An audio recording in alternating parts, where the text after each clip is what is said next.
fait déjà depuis décembre. Voilà, la première attaque terroriste à Bitou, c'était le 4 décembre 2022. Voilà, à partir de cet instant, effectivement, la peur s'est installée à Bitou. Voilà, c'est la panique totale. Mais depuis que le capitaine est venu au pouvoir, on a commencé à nous retrouver un peu. Et à l'heure actuelle, on peut dire que Dieu merci, ça va. Parce qu'on peut dire que dans notre commune, on peut mettre pied là où nous voulons à l'heure actuelle. Donc il faut dire que nous aussi, quand on écoutait avant, voilà, les autorités d'avant, on ne savait pas que, en tout cas, nos hommes pouvaient avoir ces armes d'armement. Voilà, nous voyons avec nos VDP ici qui ont des armes individuelles et certains même ont des armes collectives. Donc ça veut dire qu'il y a un effort conséquent qui a été fait au niveau des autorités pour armer nos VDP et nos FDS. Quand vous remontez l'histoire, on nous disait que bon, un seul Kalachnikov c'était pour 3 FDS ou 3 VDP. Mais à l'heure où je vous parle, tous les VDP, tous les FDS sont dotés de Kalash et d'autres armes même et de munitions. En tout cas, je pense que sur ce point-là, on a gagné. Voilà, donc en tout cas, on est très satisfait. En tout cas, côté armement, on ne se plaint pas. Et côté déploiement des hommes aussi, sincèrement, Bitou est très fier des autorités. Voilà, parce qu'il faut dire que depuis que nous sommes là, depuis la première attaque jusqu'à aujourd'hui, les hommes ne sont jamais manqués pour sécuriser la ville de Bitou.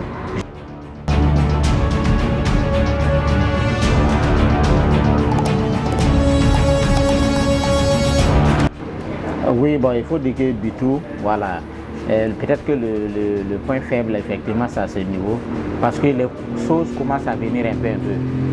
C'est vrai qu'en son temps, la peur était là, il y avait la panique.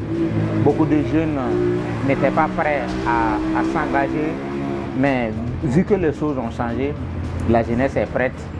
Et aujourd'hui, la jeunesse aussi s'est engagée beaucoup au niveau de l'agriculture. Ils veulent travailler, ils ont besoin de projets. Voilà, mais il faut le dire, comme le capitaine m'a dit, dans chaque chose, c'est avec des méthodes.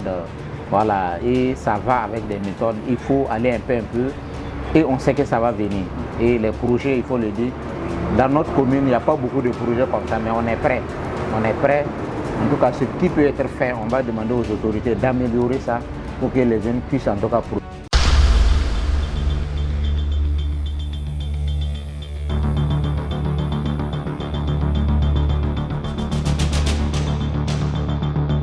Ça peut aider.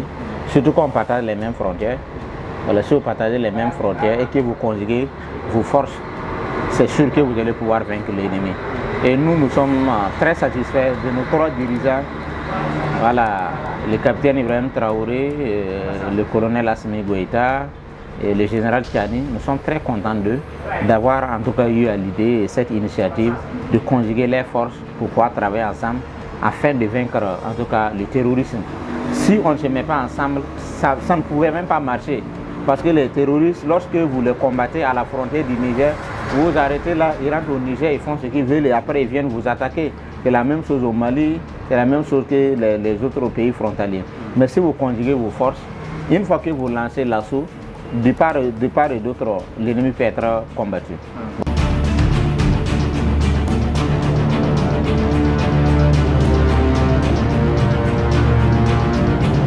Améliorer la situation, c'est qu'on allait demander aux 3 pays de l'AES, surtout les dirigeants, c'est de renforcer. Il faut qu'ils renforcent l'AES. Voilà, sur le plan économique, c'est notre monnaie. Parce que bon, quand la monnaie s'acquitte ailleurs aussi, ça ne peut pas vous permettre de vous développer.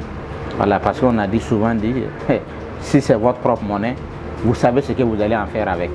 Donc on va demander aux dirigeants de mettre l'accent sur ce point-là pour que, en tout cas, les pays de l'AES aient leur propre monnaie.